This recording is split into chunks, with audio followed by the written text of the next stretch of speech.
ова не само што е од големо значење, туку и голем благослов за сите нас православните христијани во нашата црква, нели, а посебно за нашата Струмичка епархија, нели, бидејќи ги имаме дел од моштите на Свети Василий Велики и како и многу години наназад и ова година ќе бидат изложени моштите на светителот.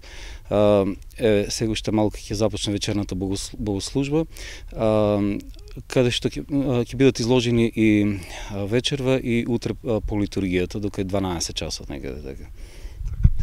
Збор за самиот празник и за неговото значење. Станува збор за еден од големите празници кои што го слави православната црква. Па така, Свети Василий Велики е еден од големите учители и епископи на црквата. Тој е роден во времето на царот Константин, ги изучува сите светски науки, значи во неговата младост, во зрела возраст е крстен на реката Јордан. Во неговиот релативно краток живот, нели, на земјата, умира на 50 годишна возраст, епископствува со Кесарија Кападокиска 10 години. И во тој негов живот остава голем број на дела кои што се од големо значење за нашата православна црква. Тоа се многу книжни дела, богословски дела, канонски, подвижнички и така натаму. Едно од најзначајното дело е тоа што ни ја остава литургијата, која што во православната црква е позната како Василиева литургија, која што се служи покрај Златоустовата, се служи 10 пати во годината. Еден од тие и на самиот ден на Свети Василий Велики, кој што ќе се богослужи утре. И со право заради сите тие негови големи дела, црквата го нарекува како велики, нели.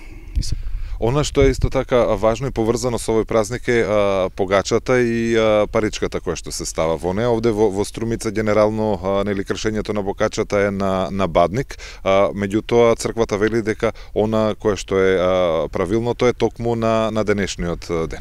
Па да, црквата не познава други дати каде што се прави обичајот, оној познат во црквата, каде што става паричка во Лепчи или во Пита.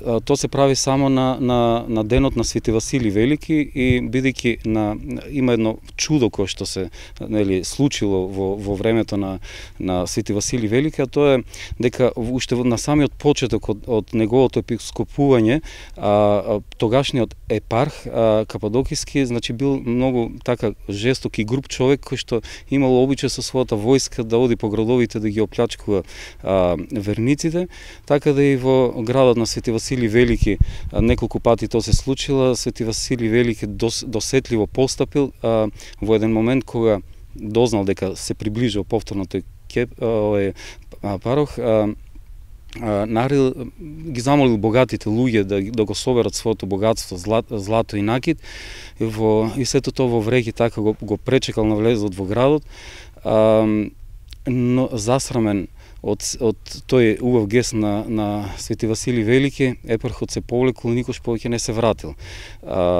Не знаејќи што да направи со богатството кое што му останало во рацете, самиот светител по Божја промисла така ги замолил пекарите и готвачите да направат лепчиња во кое што од секој од лепчињата ставал произволно, нели, злато и златници и накит, така да за големо чудо се случило секој да си го добие своето, нели, по литургијата.